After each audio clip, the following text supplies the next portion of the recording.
Everyone, this is Ohm, and today I'll be showcasing my first ever deck profile. So, this week I actually used Tearlaments for the Maze of Madness case tournament and ended up getting in top 8. So I'm actually a bit impressed that I was able to get that far. So without further ado, let's go ahead and get started. First off, we got our fusion cards: Sharon, Havness, and Merly. All of them share the effect of if they're sent to the graveyard by a card effect, you get to fusion summon using themselves as material.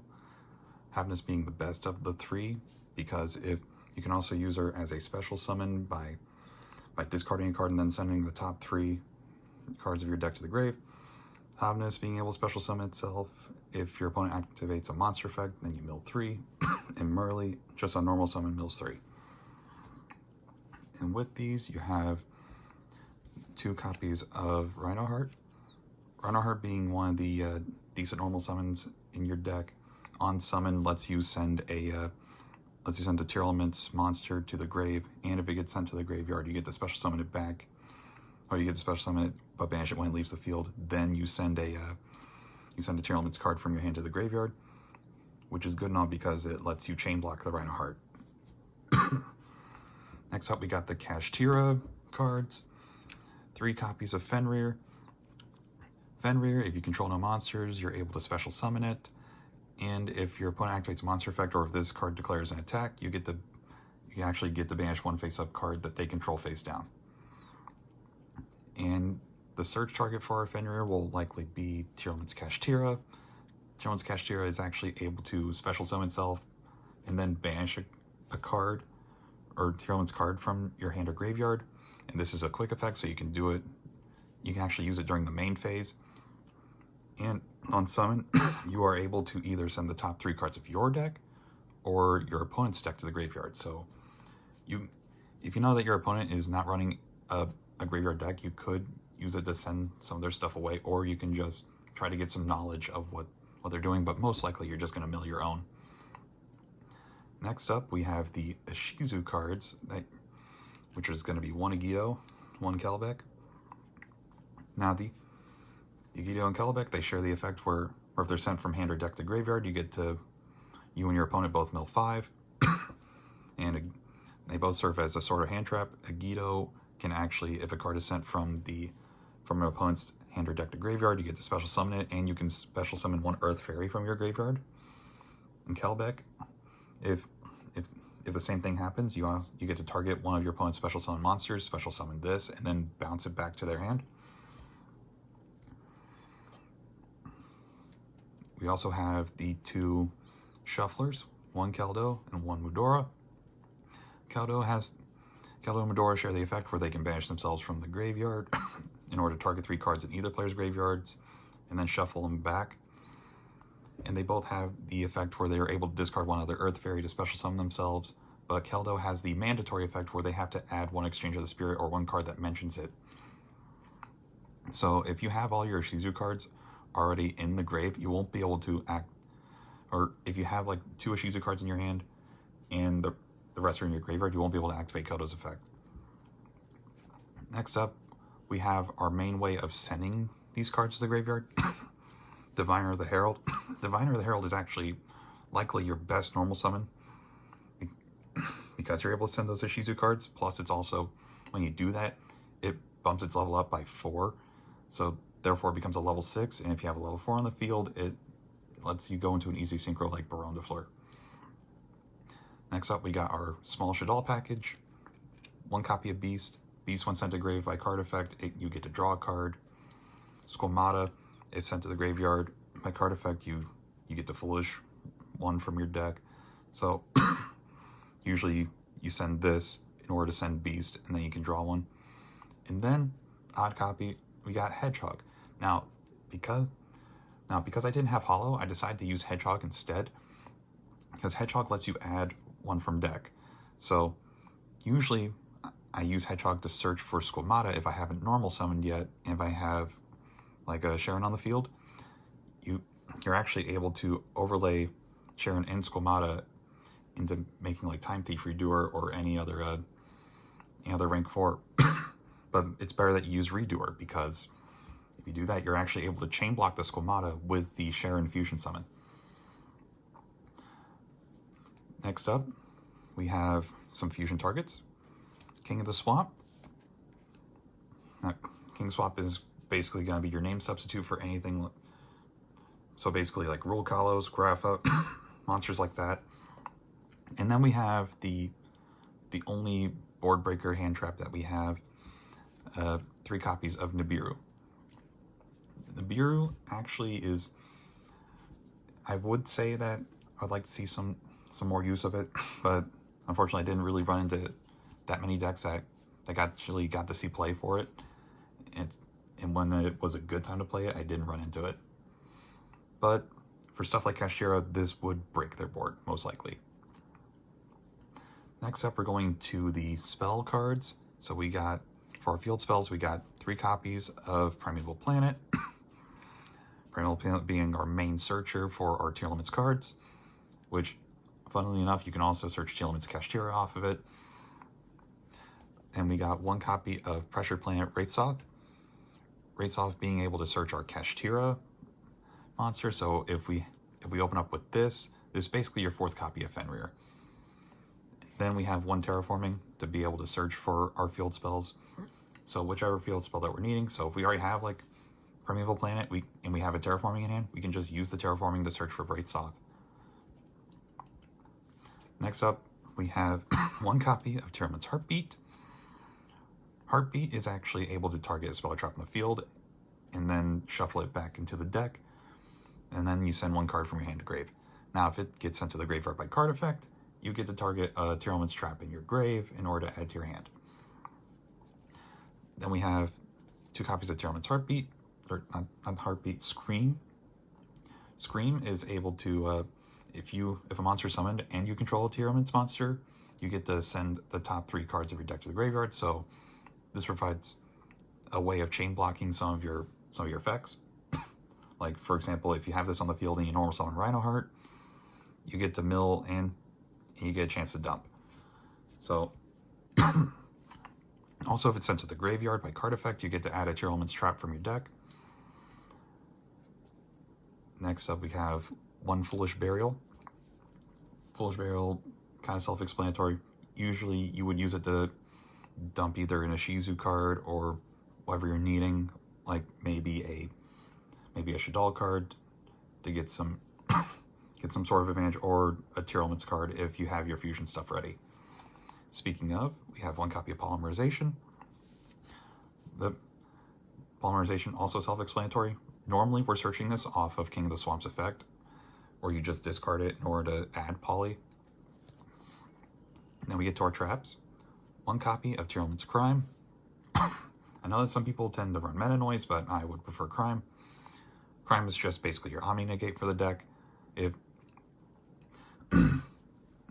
If they get to negate the activation, then you shuffle it back into your opponent's deck. And if it's sent to the graveyard, you get to target a banished Tearlaments monster in your graveyard to add it back to your hand. Then we got 2 Tearlaments Sullik. So this is basically the monster negate for the deck, and it is a permanent negate. So they won't be able to activate their effects again. Now, if it's sent to the graveyard, you get to add a Tearlaments monster to your hand from your deck. So mainly, which also can search you the Tearlaments Kashtira. And that does it for the main deck. Next up, we have our extra deck. For our boss monsters, we got Tearlaments Rhinoheart, or Kaleidoheart, and Rukalos. Kaleidoheart being our boss monster that is able to unsummon, or when an Aqua monster is sent to the graveyard by card effect, it's able to spin one of our opponent's cards. And Rukalos, basically, it's a solemn warning for our deck. So, and all you have to do is send a Tearlaments card from your hand or field to the graveyard. And next up, we have Grapha. Grapha being another type of Omni Negate, but in a different way. Basically, instead of negating the effect, it changes the effect to your opponent discards 1 card, which is great for our scenario, because we love to send cards to the graveyard by card effect. Next up, we have our poly target, mainly Guardian Chimera. Chimera is able to, depending on your depending on what you used in hand and field, you're able to pop 2, draw 1, or draw 2, pop 1. And also, if you have poly in the graveyard, your opponent can't target this with card effects. Next, we have Draco's Depelia. Draco's Depelia actually is able to help us clean up our graveyard by shuffling our fusions back into the deck, except for Clouded Heart, of course, because Clouded Heart can't be used as fusion material. So if we want to be able to bring back one of our other monsters, we can just use it as material to make Draco's Depelia by using one of our tier fusions. And on top of that, we get to have a monster negate with it. Next up, we have 1 copy of Garura. Now, Garura, I actually saw more use when I want to clean up my graveyard because a Tearlaments monster hit the graveyard too early. So when I want to see another tier grave hit, when I see that, I usually use those 2 to make Garura, and then I can use it for whatever I need to. Like, for example, maybe I want to pop it to draw a card to send to the graveyard for a Link Summon or something similar. Next, we have our Floodgate, 1 copy of Winda. Winda actually locking our opponent from only special summoning once per turn. And under the field spell, it does gain 500 attack, so it's a little bit harder to beat, and it cannot be destroyed by our opponent's card effects. So the only way to deal with it is to negate it. Next, we have our 1 synchro monster, Baron de Fleur. Baron is a 1 spell on the field omni-negate, and is able to pop 1 card at spell speed 1. And on the standby phase, you can actually return it to the extra deck in order to special summon a level 9 or lower monster. Well, not, yeah. Next up, we have our Xyz monsters. 1 copy of Baguska. Baguska is actually supposed to be our way to slow down the pace for other decks, but I didn't get to see too much use out of it. Next up, we have Time Thief Redoer. Now, this one you'll definitely see very commonly in Tearlaments decks. Basically, you make 2 level 4s, and this card is actually able to detach for effect. So when you do the detachment, your Tearlaments or Shaddolls or whatever you have attached to it will be able to pop off their effects. Speaking of, during the standby phase, this thing can actually take the opponent's top card of their deck and then attach it as material. So, and if you grab a spell, you actually get to draw a card with it. Then we have Mecha Phantom Beast Dracosac. This is mainly for our Kashtira line. So basically, just with 2 level 7 monsters, you can detach 1 material and make 2 Mecha Phantom Beast tokens, which are both level 3, which, to continue with our line, we can actually use those tokens in order to make the Cherubini. Now, Cherubini can actually, for cost, actually send a level 3 monster and then target itself. So, and no matter what you do, both of those are actually for cost. So even if you're negated, there's nothing you can really do to stop the Cherubini from getting their effect off. So after you send that level 3, basically our King of the Swamp, you can actually use these 2, or if you have that Garura as mentioned before, you can use it to make Sprite Sprind. Sprind basically is our main way of dumping Merly into the graveyard, since she's the only level 2 that's actually worth sending off of this. Plus, if you have an Xyz monster on the field with material still on it, and your opponent's special summon is a monster, you can actually detach one of those materials from that monster in order to bounce it back to your opponent's hand. So this is fantastic to have on the board while you have stuff like Winda and whatnot. Lastly, we have 2 copies of Lingaribo. This is basically our answer to getting Ibly locked and with the Kashtira matchup, but unfortunately I never ran into the Kashtira monsters or any deck that used Kashtira. So I wish this got to see more play, but very unfortunate. Next up we have our side deck. 3 copies of Chaos Hunter. Chaos Hunter, basically when your opponent special summons a monster, you get to special summon this card by discarding 1 card for cost, and then your opponent can't banish cards. Now, I was going to use this against Kashtira, but like I said, never ran into it. I also didn't run into Runic, so very unfortunate. 3 copies of Lava Golem. Basically, if our Nibiru is not enough, for example, like Sprite, so it's basically our backup answer if we can't really use Nibiru. Next up, we have Dark Ruler No More. Self-explanatory, negates all monsters on your opponent controls and for the rest of the turn. And then we can't do any sort of battle damage. Next up, to deal with back row decks, we have Lightning Storm. Now, I would say I would probably replace one of these Lightning Storms with a Harpy's Feather Duster, just to declump this a little bit so it doesn't get too bad when you have too many of these in the hand. But this is our main way of dealing with stuff like Labyrinth and Trap Tricks. And then lastly, we have 3 copies of Evenly Matched. Look, if you don't know what this card does by now, I wouldn't know what to say. But I guess I'll explain anyway.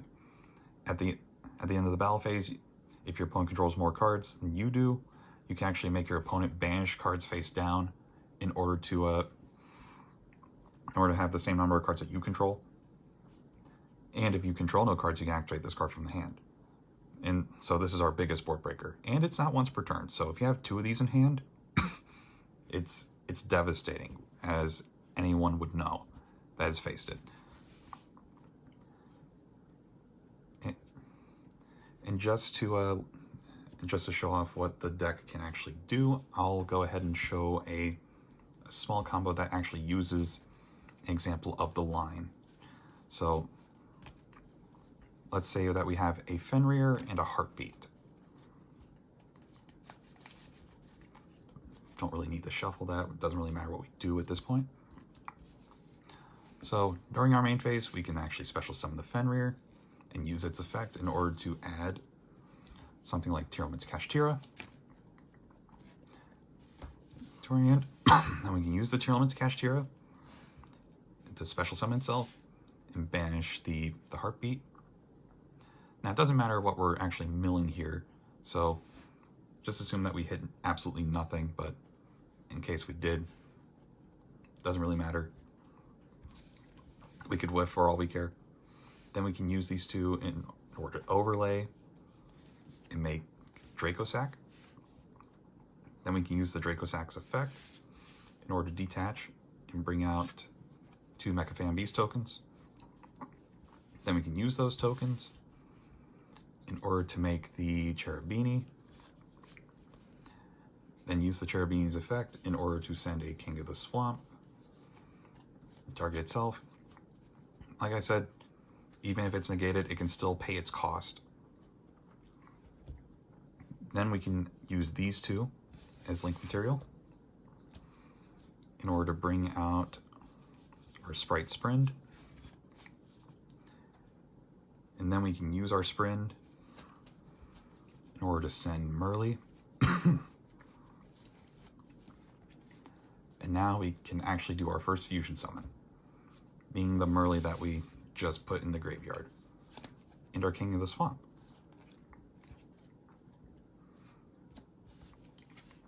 So now because of that, because of a 1.5 card combo, we can either have access to Grapha or Vukalos. And depending on your mills, you can actually do more than this. Anyway, that'll actually do it for today's deck profile. I hope you enjoyed it. If you did, let me know. And if you want to see more of these, I got plenty of other decks to show off, but I just need to get results with them. And once I do, I'll showcase them. I hope you enjoyed the video. Thank you for watching. I hope to see you next time.